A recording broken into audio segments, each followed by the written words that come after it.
You're here because you think the PCM is not being logical. You can start by visually checking the PCM connectors. The corrosion on this connector caused the vehicle to stall at every stop. Also look at the pins of the PCM connector to see if they've been bent or displaced, or if someone has probed them and they spread the pin so that when the pin gets warm under engine operation, it won't make good contact. This displaced pin caused a no spark condition, a crank but no spark condition. A technician missed this corrosion on a wire that's going into the PCM connector. This wire was broken underneath the insulation there, ate away by the corrosion. This caused a no spark condition.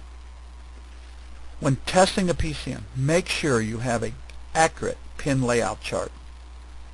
In this example, we're pointing to pin 19. That tells us that the PCM B+ is at C1-19. We use that with a vehicle-specific wiring diagram. Example here we're pointing to is C1-19, and that's telling us that we have ignition battery plus to the PCM at that pin, and that's what you should be testing first. When testing the PCM's B+, make sure you measure it. Key on engine off, engine cranking, and while the engine's running.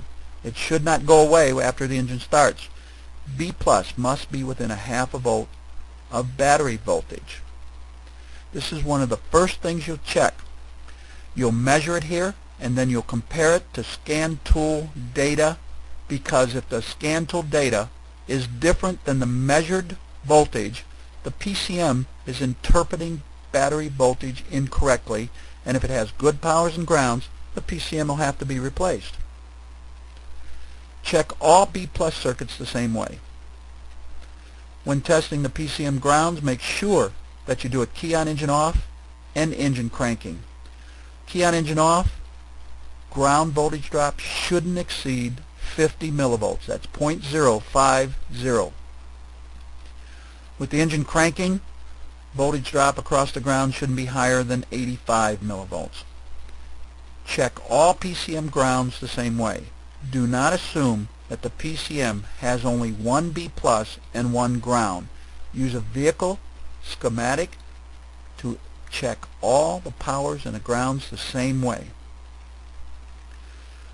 Always use the rules that are specific to the vehicle you're working on. In this example, the PCM uses the 3X and the 18X to calculate fuel and ignition timing. If the 3X or the 18X are good and the PCM is making a wrong fuel or ignition timing decision, you'll have to replace the PCM. But what we're saying is, before you replace a PCM, you need to check its inputs. In this case, to make fuel or ignition timing decisions, the PCM must see the 3X and the 18X. So you're going to check all the inputs into the PCM. Compare the actual input voltage to the voltage on a scan tool. In this case, we're using a map sensor, and the input voltage from the map sensor is 1.4 volts. Now, just as we told you on B+, if a DVOM doesn't read exactly the same as scan data, in this case it reads 1.36 in the scan data and it reads 1.4 on the DVOM, this isn't a cause to replace the PCM. In this example, scan data reads 0.7 volts and the DVOM says 1.4 volts. Since you know, because you do them first, B+ and grounds are good, replace the PCM when it isn't reading voltages correctly. The PCM then must logically control its outputs. If the B+ and the grounds and the inputs are normal and the output is wrong, like in this example the PCM is commanding the wrong injector pulse width, you'll replace the PCM. The PCM must be able to activate its outputs. In this example, the PCM supplies a ground. Test the control circuit with a DVOM. Should be B+ when you're on the control circuit for that solenoid and the ignition switch is in the run position. You should see B+. You can see it coming from the left-hand side of the screen on the fuse number 7 through the solenoid to the computer, and you're measuring at the computer.